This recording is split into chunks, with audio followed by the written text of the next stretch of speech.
వాక్య భాగం యెషయా గ్రంథము 55వ అధ్యాయము. యెషయా గ్రంథము 55వ అధ్యాయము 3వ వచనాన్ని నేను చదువుతున్నాను. అందరూ శ్రద్ధ కలిగి వాక్య భాగాన్ని తెరిచి పరిశుద్ధ గ్రంథం ఉన్న ప్రతి ఒక్కరూ యెషయా గ్రంథం భక్తుడైనటువంటి యెషయా ద్వారా దేవుడు రాయించిన వాక్య భాగము 55వ అధ్యాయము 3వ వచనాన్ని నేను చదువుతున్నాను. అందరూ శ్రద్ధ కలిగి ఆ వాక్యం అక్కడ ఉందో లేదో జాగ్రత్తగా చూచి అనుకరించవలసిందిగా తెలియపరుస్తున్నాను. చెవియొగ్గి నా యొద్దకు రండి, మీరు వినిన ఎడల మీరు బ్రతుకుదురు. నేను మీతో నిత్య నిబంధన చేసేదను, దావీదునకు చూపిన శాశ్వత కృపను మీకు చూపుదును. దేవుడు ఈ వాక్య భాగాన్ని మన వెనుకిడిలో పదిలపరచునుగాక. మంచిది. దేవాతి దేవుడు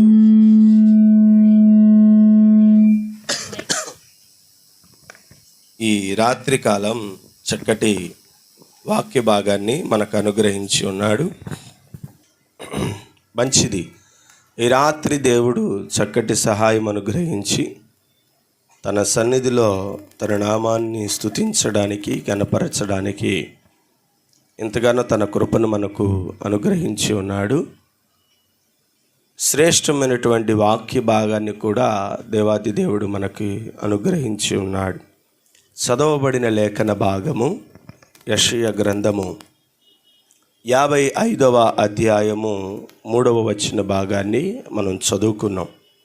చదవబడిన వాక్య భాగంలోనికి వెళ్ళకపోయే ముందు ఈ వచన భాగానికి పూర్వం ఉన్నటువంటి పరిస్థితిని కొంచెం వివరించి తెలుసుకుంటే, యెషయా గ్రంథము రాసే యెషయా భక్తుడు మరి ప్రవక్త చేత ఈ గ్రంథాన్ని రాసే కాలానికి పరిస్థితులు ఎలా ఉన్నాయంటే, ఇశ్రాయేలు ప్రజలు అంటే యోధా జాతి ప్రజలు, ఇశ్రాయేలు జాతి ప్రజలు, యోధా జాతి ప్రజలు తమ పాపాలు మరియు దేవునికి విరోధంగా చేసిన తిరుగుబాటు కారణంగా బబులోను చెరకు వారు కొనుపోబడ్డారు.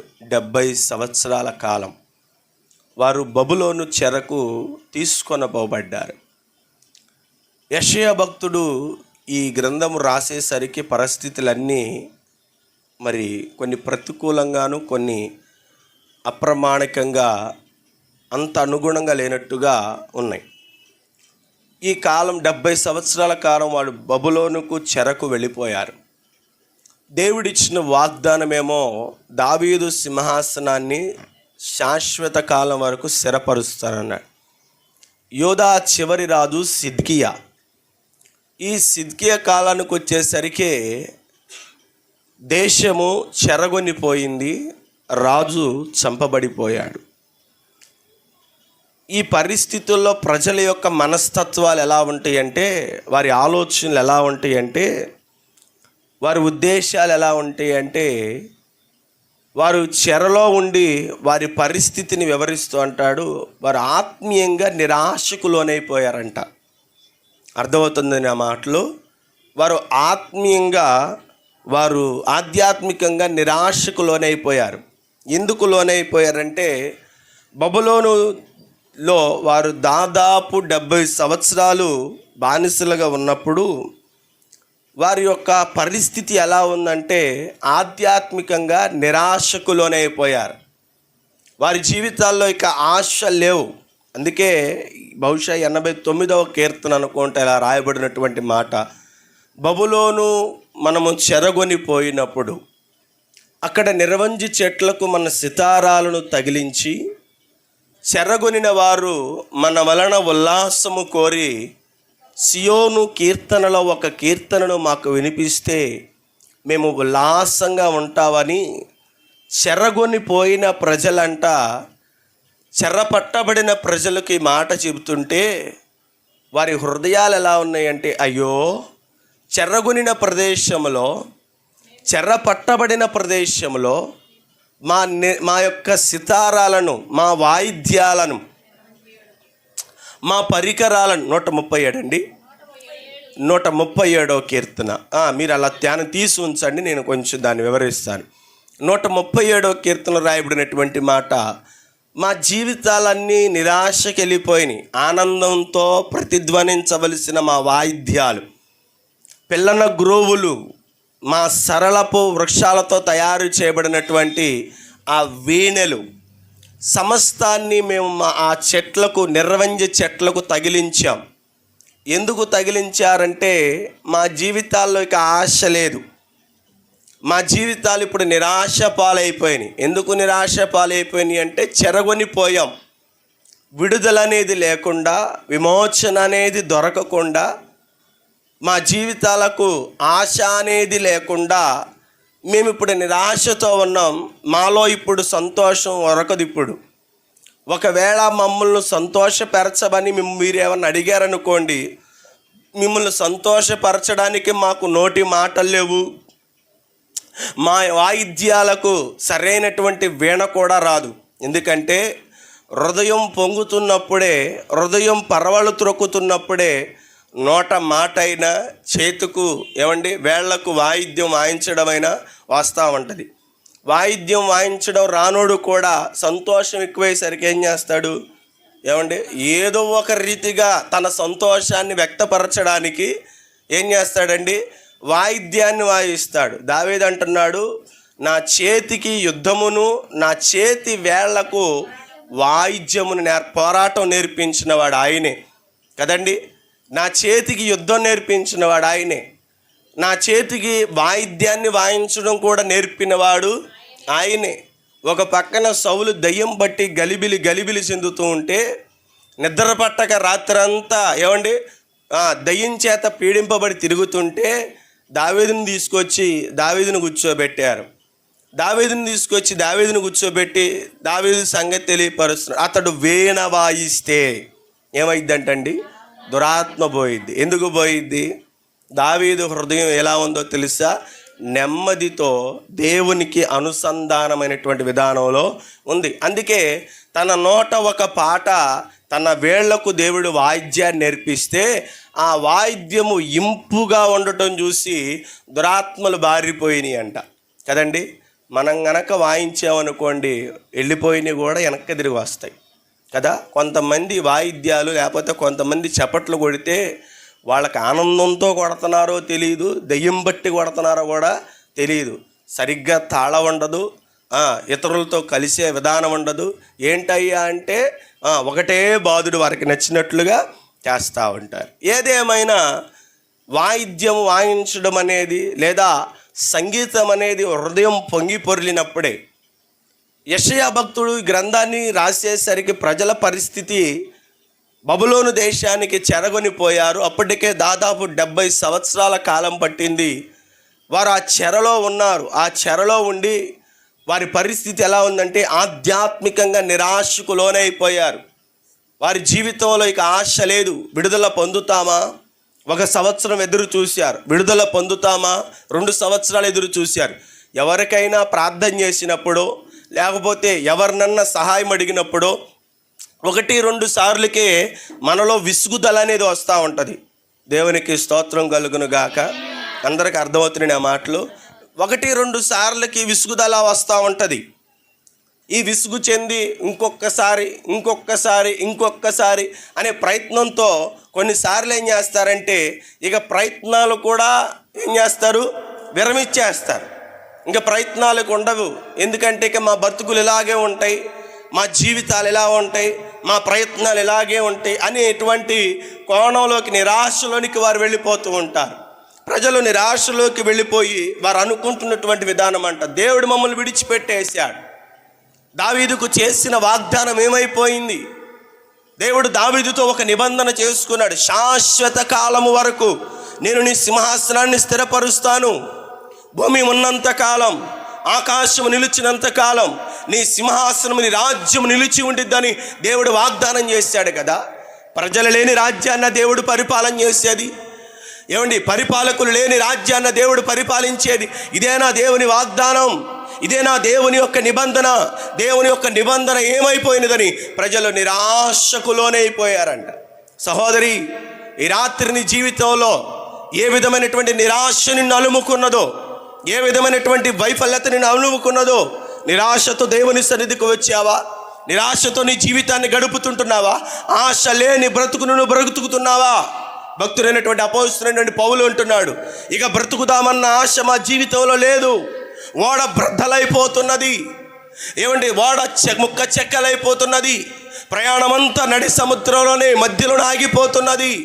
ప్రయాణికులంతా నడి సముద్రంలో మునిగిపోతున్నారు. మా ప్రయాణం గమ్యానికి చేరట్లేదు. మా సుఖం, మా జీవితము గమ్యానికి చేరట్లేదు.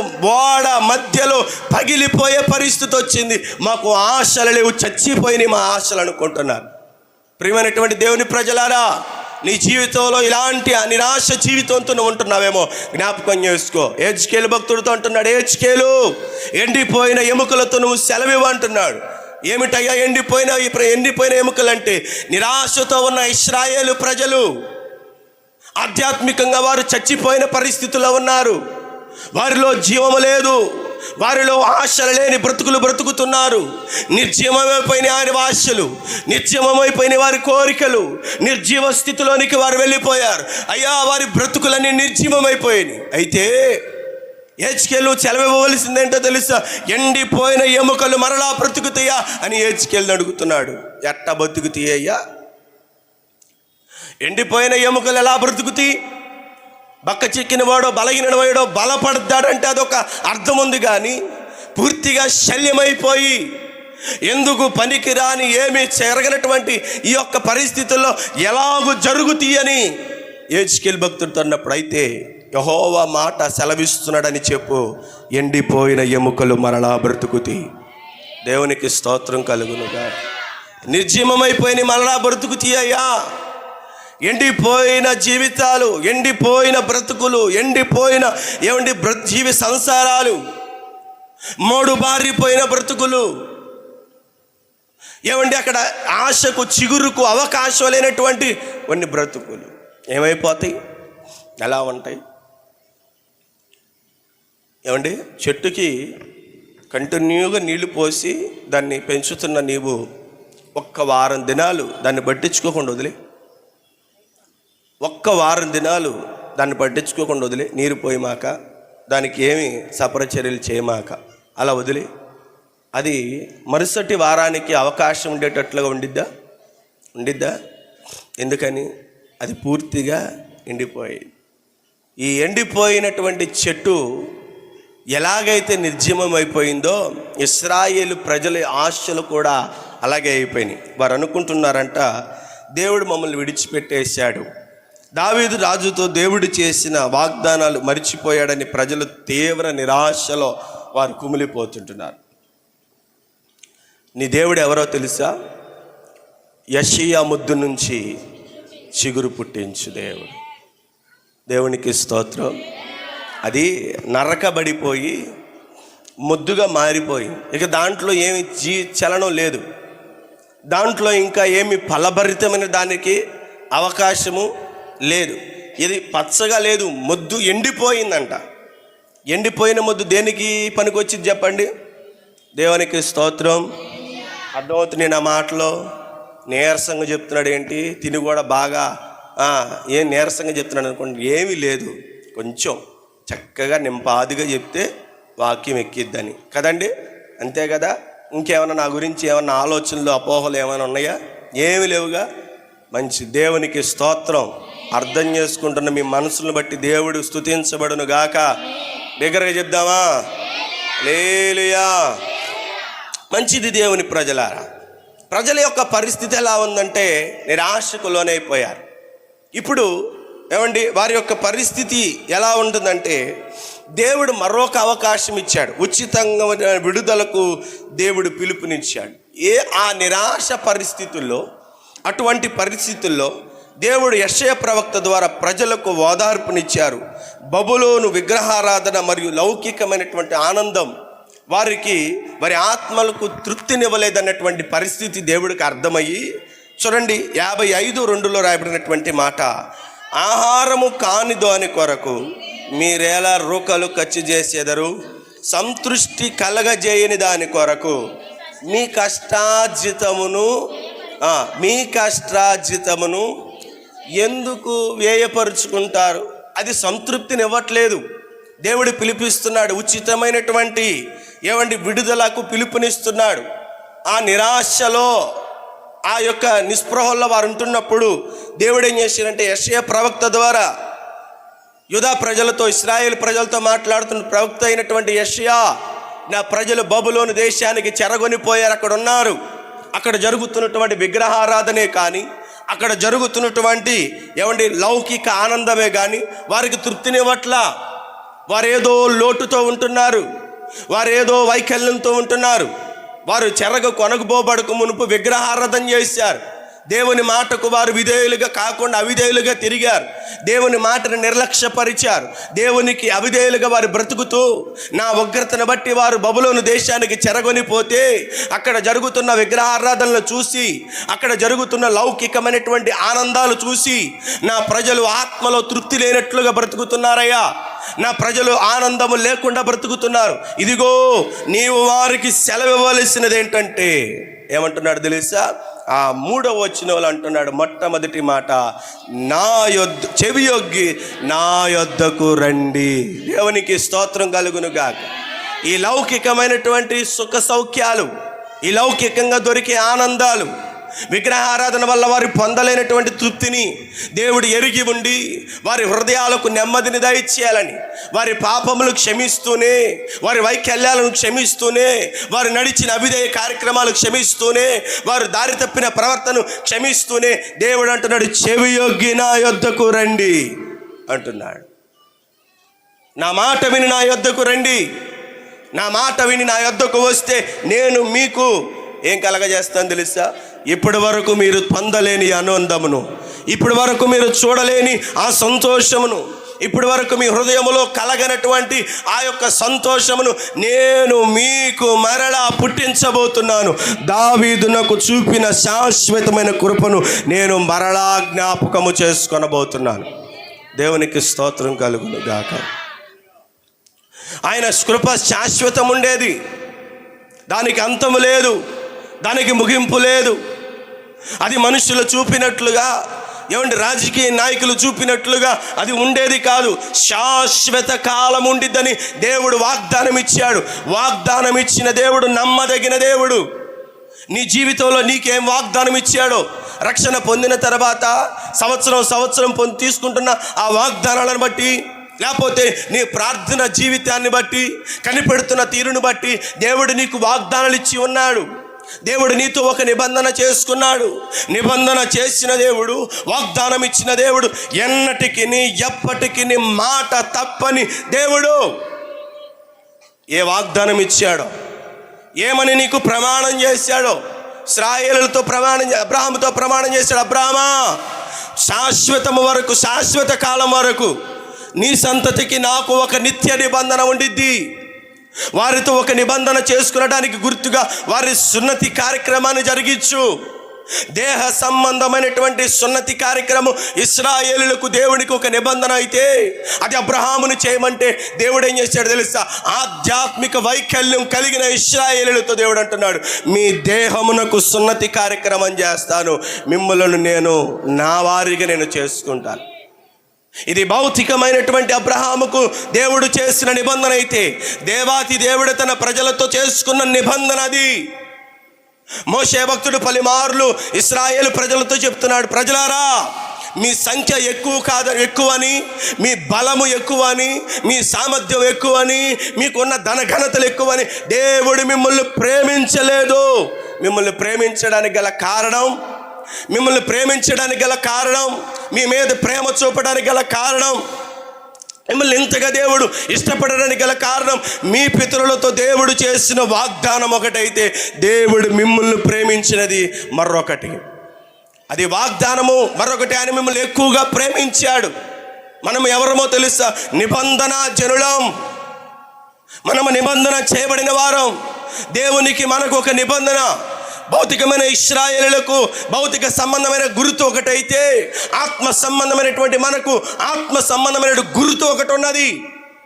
వారికి దేహం అనే దాని మీద గుర్తు అయితే మనకు హృదయం అనే దాని మీద గుర్తు దేవుడు వేసి వారిని ఎలాగైతే తన ప్రజలుగా ప్రేమిస్తూ నేటికి వారి పట్ల కార్యాలు చేస్తున్నాడు, ఈనాటికి మనకు దేవుడు అట్టి కార్యాలే చేస్తున్నాడు.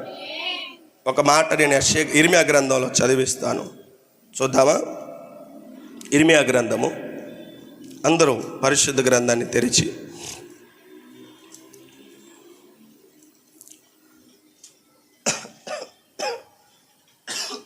32వ అధ్యాయం 19వ వచనం కాడ నుంచి చదవండి, చదువుకుంటాను.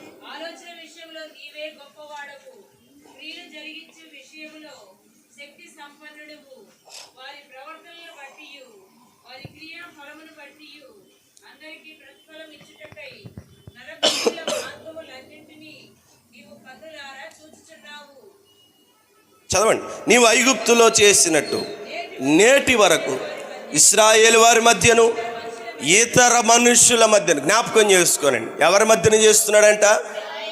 ఐగుప్తులో చేసినట్టుగా, నీవు ఐగుప్తులో చేసినట్టుగా నేటి వరకు, అంటే భక్తుడైనటువంటి ఇర్మియా కాలం వరకేనా?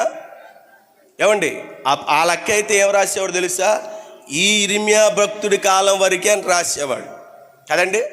ఇది నా కాలం వరకే, నేనున్నంత వరకే, లేకపోతే ప్రవక్తనైన నా జీవితం కాలం వరకే ఇది జరిగిద్ది, ఇది జరిగిద్ది, ఇది జరిగిద్ది అని రాసేవాడు. కానీ అంటున్నాడు నేటి వరకు, అంటే ఆనాటి మొదలుకొని, ఏనాటి కాలం మొదలుకొని ఇశ్రాయేలీలు సంఖ్య తక్కువగా ఉన్నప్పుడు ఐగుప్తు దేశానికి వెళ్ళి అక్కడ విస్తరించి అక్కడ పడుతున్న బాధలను బట్టి, అక్కడ ఇబ్బందులను బట్టి వారు దేవునికి మొర్రపెట్టి మోషే ప్రవక్తను పంపించి, మోషే ప్రవక్త ద్వారా దేవుడు అద్భుత కార్యాలు, ఆశ్చర్య కార్యాలు, వారి కన్నులకు కనిపించని మహోన్నతమైన కార్యాలు అక్కడ ఎట్లా జరిగించాడో, ఐగుప్తులో ఉన్నటువంటి ప్రజల మధ్య, ఐగుప్తు రాజ్యం మధ్య, ఐగుప్తు యొక్క సింహాసనం మధ్య ఆయన ఎట్టి కార్యాలు జరిగిస్తూ వచ్చాడు.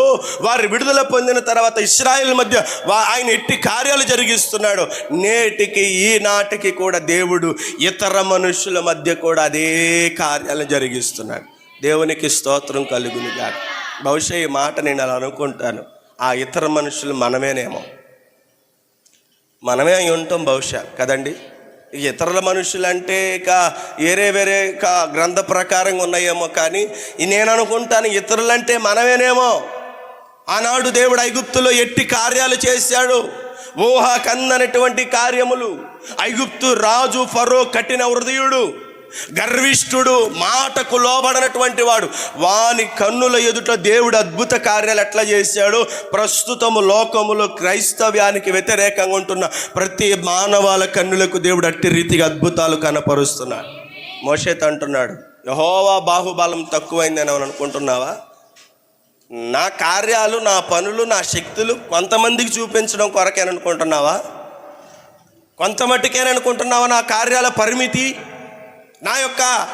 నా శక్తి పరిమితి కొంత మట్టుకేననుకున్నావు? చూడు, అరణ్యములో ఏమీ దొరకని ప్రదేశములో, ఏమీ చేయలేనటువంటి పరిస్థితుల్లో నేను నా ప్రజలకు ఎట్టి కార్యాలు జరిగిస్తానని మోషే ద్వారా దేవుడు అరణ్యములో ఎట్టిగా తన మహిమను కనపరుచుకున్నాడు. నేటికి విశ్వసిస్తున్న మన జీవితాల్లో కూడా అట్టి రీతిగా తన కార్యాలను జరిగించే దేవుడు జరిగిస్తూనే ఉంటాడు. భూమి ఉన్నంతకాలం, ఆకాశం ఉన్నంతకాలం దేవుడు వాగ్దానం, ఇదిగో నీ సింహాసనాన్ని నేను స్థిరపరుస్తానని దేవుడు వాగ్దానం చేస్తే నేటికి ఆ వాగ్దానము నెరవేర్చబడుతూనే ఉంది. అది నెరవేర్చబడదు. వాగ్దానం మీరే దేవుడు కాదు, వాగ్దానాలు తప్పే దేవుడు కాదు.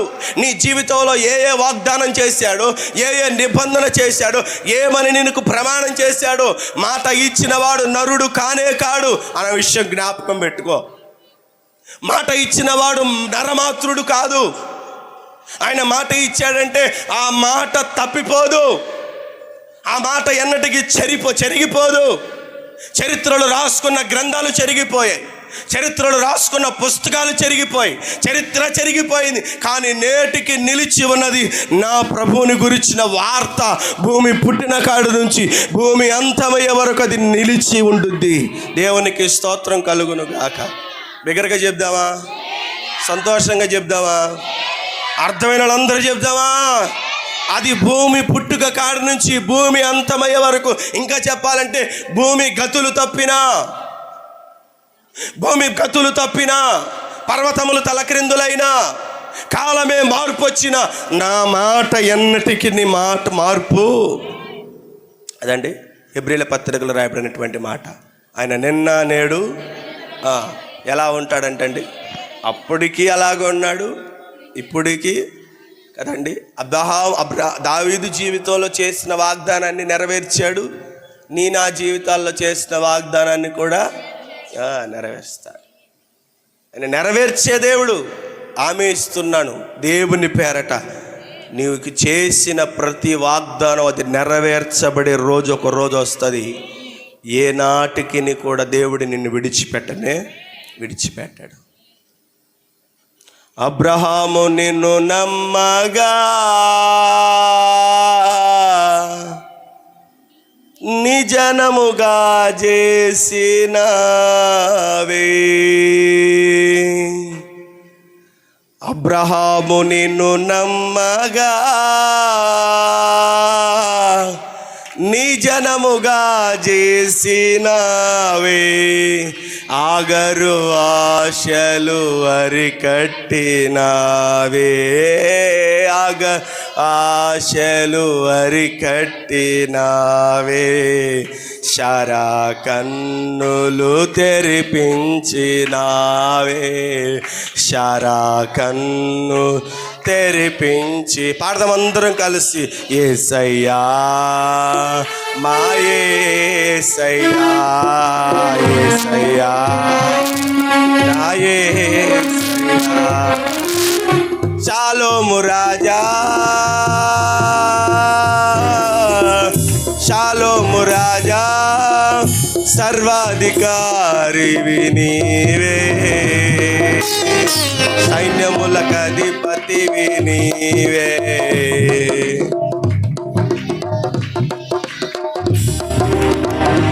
నా మార్గము సర్వము నీవే. యేసయ్యా నా యేసయ్యా, యేసయ్యా నా యేసయ్యా. అబ్రహాము నమ్మొచ్చేసాడండి దేవుణ్ణి కదా. తన పూర్వీకుల ఇంటి నుండి, తన పితరుల యొక్క ఇంటి నుండి అబ్రహాము దేవుని మాట నమ్మి వచ్చేసాడు. అబ్రహాము దేవుని మాట నమ్మి వచ్చాడు. ఒక చోట రాయబడినటువంటి మాట, అతడు ఎచ్చటికి పోవాలేనో తెలియకనే అతడు బయలు వచ్చేసాడంట. ఎక్కడికి పోవాలో తెలియదు, ఎచ్చటికి వెళ్ళాలో తెలియదు, ఎక్కడ ఉండాలో తెలియదు. దేవుడు రమ్మన్నాడు, వచ్చేసాడు. ఒక చోర వచ్చి, అబ్రహామా ఆకాశపు నక్షత్రాలు లెక్క పెట్టగలవా? నీ సంతానాన్ని విస్తరింపజేస్తానన్నాడు. అబ్రహామా ఇగో నువ్వు ఇసుకరేణులు లెక్క పెట్టగలవా? నీ సంతానాన్ని విస్తరింపజేస్తానన్నాడు. ఆశ లేని తన జీవితానికి దేవుడు ఆశను పుట్టించి ఆశలు కలిగిన వాడిగా దేవుడు నడిపిస్తూ వచ్చాడు. దేవునికి స్తోత్రం కలుగునుగా. తన జీవితంలో ఆశ లేదు అంటున్నాడు. ఇదిగో నాకు ఏమున్నాను, ఎంత ఉన్నాను, ఏం సుఖం, నాకు ఇంతమంది ఉన్నారు, ఇంతమంది, ఇంత స్వాస్థ్యం ఉంది, ఇంత బాగా ఉన్నది, కానీ ఏం సుఖమయ్యా? నా జీవితానికి ఆశ లేకుండా పోయింది. నా ఆస్తికి వారసుడు లేకుండా పోయాడు. నా సంపదకి స్వాచ్ఛత హక్కుదారుడు లేకుండా పోయాడు. ఏముండి ఏం సుఖం అంటే దేవుడు అంటున్నాడు, అబ్రహామా ఎందుకు అలా బాధపడతావు? ఎందుకలా దిగులు పడతావు? ఎందుకలా నిరాశకు లోనవుతావు? నీతో ఉన్నవాడు ఎవడో తెలుసా? నీకు మాట ఇచ్చినది ఎవరో తెలుసా? నిర్ణయ కాలం ఒకటి వస్తుంది. ఆ దినమున దేవుడు నిన్ను దర్శించిన సమయమున నీవు నిరాశ చెందిన చోటే ఏం చేస్తావు? దేవునికి స్తోత్రం కలుగు. ఏం చేస్తావు? దావీదు ఆశపడ్డాడు. ఏం ఆశ తెలుసా? నా దేవుని మందిరం బెత్లెహేముకు రావాలి, నా ఇంటికి రావాలి, నా రాజనగరికి రావాలి, నా దేవుని ఇంటికి రావాలి, నా దేవుని ఇల్లు, నా యొక్క పట్టణానికి రావాలని ఆశపడ్డాడు. వైఫల్యం ఏమండి, కొంచెం ఆటంకం ఏర్పడింది అంతే. రావలసినది ఆ వచ్చే మార్గంలోనే ఆగిపోయింది. ఏం చేయాలో తెలియదు. ఎక్కడో ఒక చోట స్థావరాన్ని ఏర్పరిచి వచ్చేసాడు. కానీ ఆనాటి నుంచి దావీదు దేవుని సన్నిధిలో ప్రార్థిస్తున్నాడు, దేవా నా ఇంటికి రావా, నా రాజనగరికి రావా, మందసాన్ని తీసుకొస్తుంటే ఇలాంటి వైఫల్యం జరిగింది, ఏం చేయమంటావని దావీదు నాట నుంచి దేవుని సన్నిధిలో ప్రార్థిస్తున్నాడు. దేవుడు రాడేమో, నా ఇంటికి దేవుని మందస్సం రాదేమో, నా పట్టణానికి దేవుని మందస్సం రాదేమో అని బాధపడుతూ దిగులు పడుతుంటే దేవుడు మరొకసారి అవకాశం ఇచ్చాడు. దావీదు దేవుని మందస్సమును తన రాజనగరికి తీసుకొని వచ్చాడు. దేవునికి స్తోత్రం కలుగునుగాక, దేవునికి స్తోత్రం కలుగునుగాక. దేవుడు రక్షణ పిలిపించాడు. యెషయా భక్తుడా, ఎల్లు ప్రజలకు తెలియపరచు, బబులోను దేశంలో విగ్రహారాధన వల్ల కానీ, లౌకిక ఆనందం వల్ల కానీ వారి ఆత్మలు తృప్తి పొందట్లేదు. వారి హృదయంలో నెమ్మది లేకుండా పోతుంది, వారి హృదయంలో సంతోషం లేకుండా పోతుంది. మనుషులైతే ఉంటున్నారు కానీ, మనుషులైతే తింటున్నారు కానీ, మనుషులైతే పని చేసుకుంటున్నారు కానీ వారి హృదయంలో లోటును బట్టి ఆధ్యాత్మికంగా ఎదగలేకపోతున్నారు, ఫలించలేకపోతున్నారు.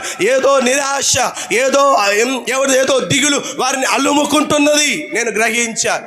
నా ప్రజల యొక్క బాధ నేను చూశాను, నా ప్రజల యొక్క వారి యొక్క జీవిత గతులను చూశాను, వారి యొక్క పరిస్థితి నేను చూశాను. వారి పాపములు క్షమించి నేను వారిని కనికరించి చెబుతున్నాను.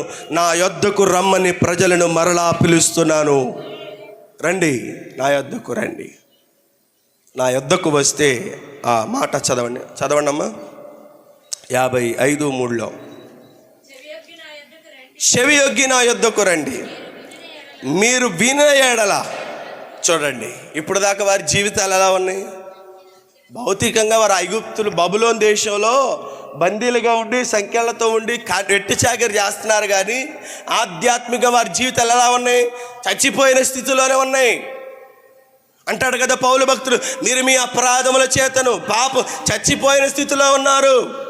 ఇప్పుడు ఇశ్రాయేలు యొక్క ఆధ్యాత్మిక జీవితంలో ఆనందం లేక, సంతోషం లేక, ఆక్సిజన్ అందక ఒక వ్యక్తి పరిస్థితి ఎలాగైతే కొట్టిమిట్టాడుతూ ఉంటుందో, ఎలాగైతే అటు చావు ఇటు బ్రతుకు లేక రెండిటి మధ్య అటు తన బ్రతుకును కొట్టుకొని ఆడుతూ ఉంటాడో, ఇప్పుడు ఇశ్రాయేలు యొక్క ఆధ్యాత్మిక జీవితం అటు జీవం లేక ఇటు చావు రాక రెండిటి మధ్య వారి జీవితాలు కొట్టుకొని ఉంటున్నాయి. ఇప్పుడు అంటున్నాడు దేవుడు, నా యొద్దకు వస్తే మీరు బ్రతుకుతారు.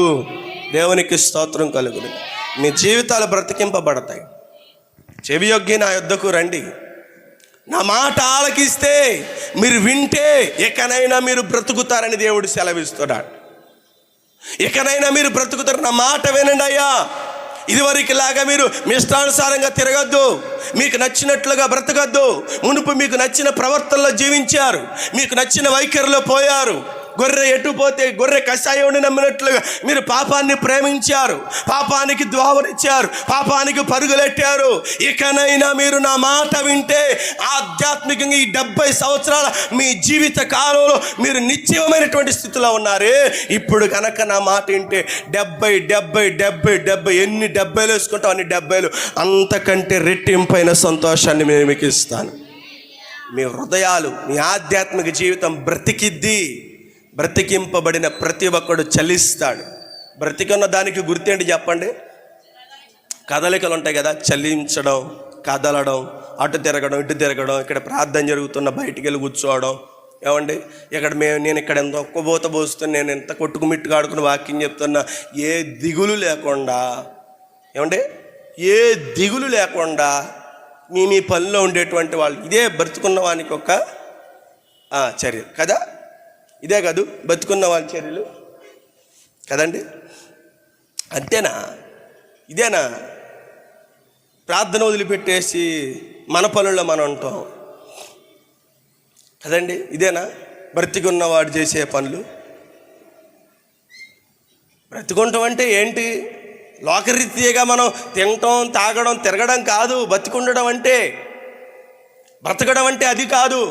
30 అధ్యాయం అనుకుంటా చూడండి, ద్వితీయోపదేశకాండం చూడండి, 30 అధ్యాయము 19వ వచనం నుంచి చదవండి అమ్మ. నేడు మీ జీవమును, మరణమును, ఆశీర్వాదమును, శాపమును, ఇదిగో నువ్వు జీవించి ఉన్నావంటే ఈ 3 నీ కళ్ళ ముందు పెడతాడు. ఏమేమి పెడతాడు చెప్పండి అమ్మా? జీవమును పెడతాడు, మరణాన్ని పెడతాడు, ఆశీర్వాదాన్ని కూడా పెడతాడు. ఈ 4 శాపం కూడా ఉంది కదా, శాపాన్ని కూడా నీ ముందు పెడతాడు. బ్రతికి ఉన్నవాడు, చల్లిస్తున్నవాడు, కదులుతున్నవాడు ఏం చేస్తాడు? ఈ నాలుగిట్లో ఏదో ఒక దానికి ఏమైపోవాలి? బద్ధుడైపోవాలి కదా అంటున్నాడు. చూడు, చదవండి 29 20కి వచ్చిన కూడా. నేడు జీవమును మరణమును శాపమును నేను నీ ఎదుట ఉంచి ఉన్నాను. భూమి ఆకాశములను మీ మీద సాక్షులుగా పిలుచుచున్నాను. నీ పితరుడైన అబ్రహాము, ఇస్సాకుకు, యాకోబులకు ఆయన ప్రమాణము చేసిన దేశంలో మీరు నివసించినట్లు యెహోవాయే నీ ప్రాణమునకును నీ దీర్ఘాయువునకును మూలమై ఉన్నాడు. కాబట్టి నీవును నీ సంతానమును బ్రతుకుచు ప్రేమించి విని. ఇప్పుడు జీవం అంటే ఏంటి? జీవం అంటే ఏంటి అంటున్నాడు? నీ సంతానమును ఏమండి అంటున్నాడు. కాబట్టి నీవును నీ సంతానమును బ్రతుకుచు నీ ప్రాణమునకు మూలమైన నీ దేవుడైన యెహోవాను ప్రేమించి ఆయన వాక్యమును విని ఆయన హత్తుకొనినట్లు ఏం కోరుకోవాలంట? జీవం అంటే ఏంటి ఇప్పుడు? జీవం అంటే ఏంటి ఇప్పుడు? జీవానికి మూలాధారం ఏంటంటే చెప్తున్నాను నేనండి. అంటున్నాడు ప్రేమించడం మొదటిది. ఎవరిని ప్రేమించాలి?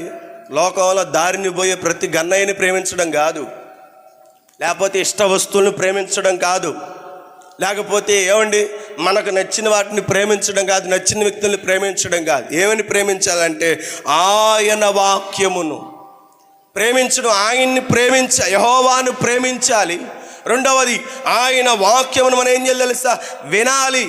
ఆ తర్వాత అంటున్నాడు ఆయనను హత్తుకొనున్నట్లుగా. ఇప్పుడు ఆయన హత్తుకోవాలి. మూడు అంశాలు పెట్టాడు చూడండి. మొదటిదేమో ప్రేమించడం, రెండవదేమో వాక్యాన్ని వినటం, మూడవది ఏంటి? ఆయనను హత్తుకోవడమే. ఎక్కడ దొరుకుతాయి? ఎక్కడుంటాయి ఇవి? టీవీ కాడ కూర్చొని దేవా నేను నిన్ను హత్తుకుంటున్నానయ్యా రాన కౌగిట్లో కంటే వస్తాడా? లోక సంబంధమైన కార్యక్రమాలు ఉంటూ దేవా నేను నిన్ను ప్రేమిస్తున్నాను.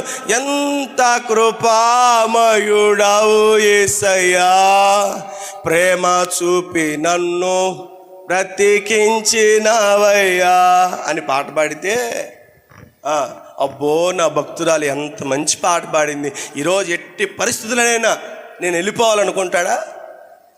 చెప్పండి. ఎంత మంచి పాటో, రాగం తీసి మరి కదా.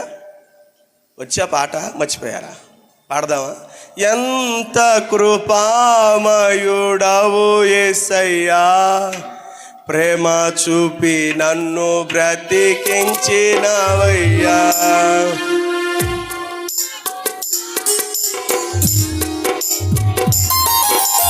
ప్రేమ చూపి నన్ను బ్రతికించినవయ్యా. మార్చితివి సాధ్యముగా, మార్చితివి సాధ్యముగా. ఇచ్చినావు మెత్తని క్రొత్త జీవితం, ఇచ్చినావు మెత్తని క్రొత్త జీవితం. ఎంత కృపామయుడవు యేసయ్యా, ప్రేమ చూపి నన్ను బ్రతికించినవయ్యా.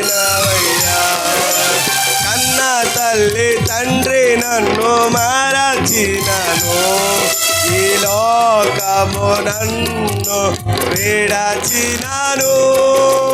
కన్న తల్లి తండ్రి నన్ను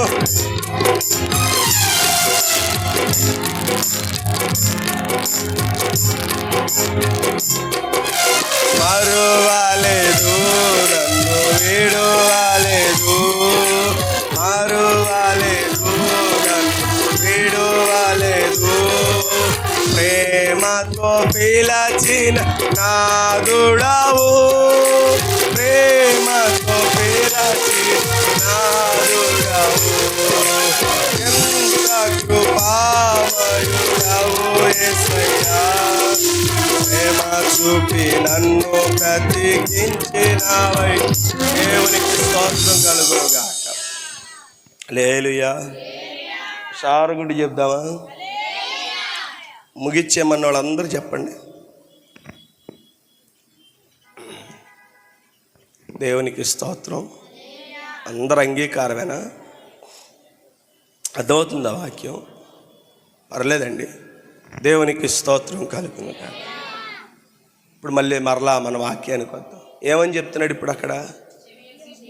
చెవి యొగ్గిన మాట విని ఎడల బ్రతకడం అంటే ఏంటి కదండి? కడుపు నిండా తిని కంటార నిద్రపోయి వాళ్ళేం కబుర్లు వీళ్ళేం కబుర్లు చెప్పుకుంటాం, అది బ్రతకడమా? అది ఒక బ్రతికేనా? అప్పుడప్పుడు కోపం వచ్చినప్పుడు అంటూ ఉంటాం. మనం ఏమంటాం చెప్పండి? చచ్చినోడా అంటారు కదండి. కొంతమందికి కోపం తీవ్ర స్థాయికి వెళితే వాళ్ళ నోటి నుంచి వచ్చే మాట చచ్చినోడా అంటారు. చచ్చినోడికి ఏముండవు చెప్పండి? మళ్ళీ అదే ఏంటిదంట?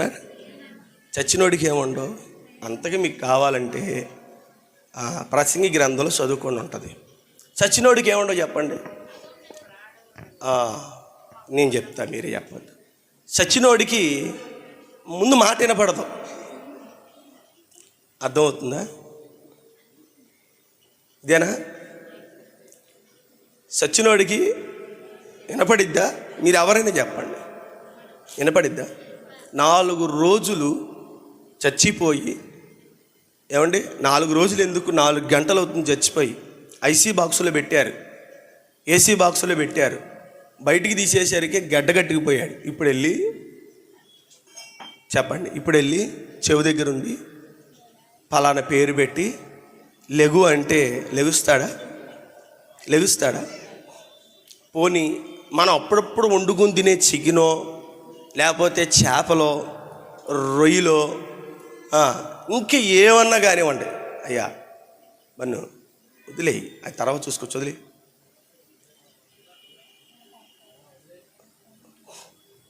దేవునికి స్తోత్రం కలుగును గాక. హల్లెలూయా.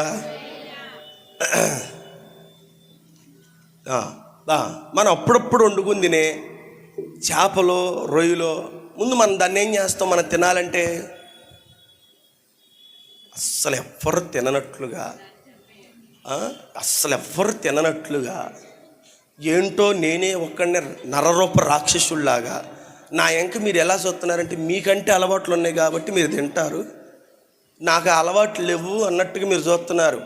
దేవుని కృప వచ్చిన కాడ నుంచి అవి తగ్గించేసాం. అందుకనే నాకు జీవాల గురించి పెద్ద ప్రేమ ఎక్కువైపోతుంది. దేవునికి స్తోత్రం కలుగునుగా. మీరు నమ్మకపోండి, ఈ సంవత్సరం 5 నెలలు అవుతుంది, ఇంతవరకు బిర్యానీ తినలా. నమ్ముతారా నమ్మరో? దేవునికి స్తోత్రం. ఏ కారణం అన్నా కానివ్వండి, నేను సొంతంగా వెళ్ళి తెచ్చుకున్నది లేదు. అక్కడక్కడైతే పెట్టారు, చెప్పకూడదు, అక్కడక్కడ పెట్టారు, తిన్నాను. కాకపోతే మరి అంత ఇష్టపూర్వకంగా తినలేకపోయా. దేవునికి స్తోత్రం కదా. చనిపోయిన వాడి పరిస్థితి ఏంటి ఇప్పుడు? ఏమైంది ఇప్పుడు? గట్టిగా పిలిచాం, వినపడిద్దా? చెవులోకి వెళ్ళి మనం పిలిచాం, బాబు లెగయ్యా అని అన్నాం, లేస్తాడా? ఎందుకని? చచ్చిపోయాడు. అంటే ఇప్పుడు నువ్వు తిట్టే ప్రతి వాళ్ళు ఇప్పుడు ఏమైపోయినట్టు కదా. మాట విన్నపోయినంత మాత్రాన బతుకున్నవాడిని చంపేస్తే కదా ఎంతవరకు కరెక్ట్ మనం? అందుకే మన నోటి మాటలకు కదా. ఇప్పుడు మీరు జీవాన్ని కోరుకోండి అంటున్నాడు. జీవాన్ని కోరుకోవాలంటే ముందు మనం ఏం చేయాలో తెలుసా? జీవమునకు ఆధారమైన దేవుని స్వరాన్ని మనం వినాలి. అక్కడ అంటున్నాడు, చెవి యొగ్గి నా యొద్దకు రండి అంటే ఏ చెవి? వినే చెవి కావాలి. పూర్వం మీరు వినలేదు, మీరు నా మాటకు దూరమయ్యారు, నా పలుకులకు దూరమయ్యారు. నేను మిమ్మల్ని పిలిచాను, ఓ ఇశ్రాయేలు అని పిలిచాను. ఆయన సిలువ అప్పగింపబడే పూర్వం ముందు, ఆయన కొద్ది దినాల ముందు యెరూషలేము పట్టణమునకు జయయాత్ర చేసి వెళుతూ ఉంటే ప్రజలందరూ సంతోషంతో గంతులు వేస్తూ ఓసన్నా జయం, ఓసన్నా జయం, ఓసన్నా జయం, ప్రభు పేరిట వచ్చేవాడు స్తుతించబడునుగాక అని కేకలు వేసి ఆర్భటిస్తూ వారి ఆనందాన్ని వ్యక్తపరుస్తుంటే ప్రభువారు ఆ యొక్క ఊరు వెలుపటకు వచ్చి యెరూషలేము తట్టు తిరిగి ఆయన చూచి వేదన పడ్డాడు. దుఃఖపడ్డాడు. దాని విషయమై ప్రభువారు ఏడ్చాడు. ఎందుకు ఏడ్చాడో తెలుసా? అక్కడ ఉంటున్నటువంటి మాట, యెరూషలేమా యెరూషలేమా, నీవు ఈ దినమందైనను సమాధాన సంగతులను వెలుసుకొని నీడలా నీకెంత మేలు. నేను నిన్ను పిలిచాను.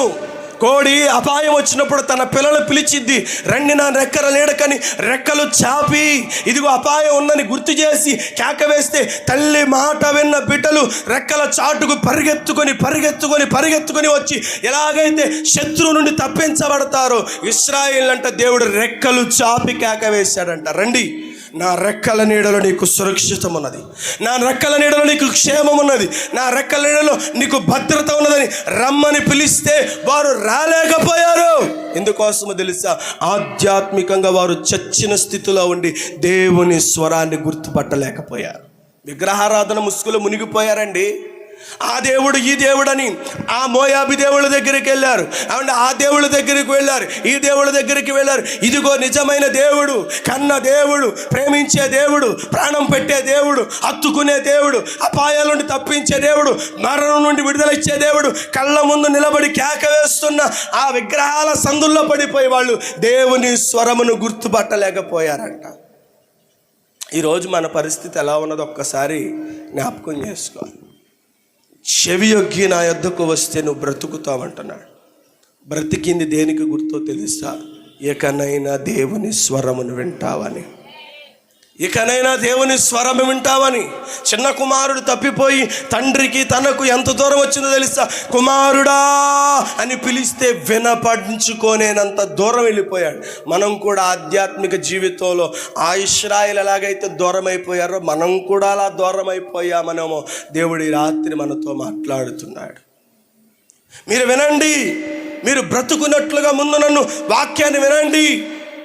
వాక్యము జీవమిచ్చింది. మనుష్యుడు రొట్టె వలన మాత్రము కాదు కానీ యెహోవా నోట నుండి వచ్చు వాక్కు వలన బ్రతుకుతాడని సెలవివ్వబడినది. వింటే వింటే వింటే వింటే బ్రతుకుతావు. పత్రికలో రాయబడినటువంటి క్రీస్తుని గురించిన మాట వినటం వల్ల ఏమవుతావంట? బ్రతుకుతావంట. దేవుని గురించి వింటే బ్రతుకుతాం. బ్రతికి ఎవరి మాట వినకూడదు, మళ్ళీ బ్రతికి ఎవరి మాట వినకూడదు. ఇదిగో అవ్వ వింటుంది. ఏమింటుందో తెలుసా? ఇది నిజమా? ఈ పండు తిన్నవాడు చస్తాడా? మునుపు చెప్పింది అదేగా నీకు.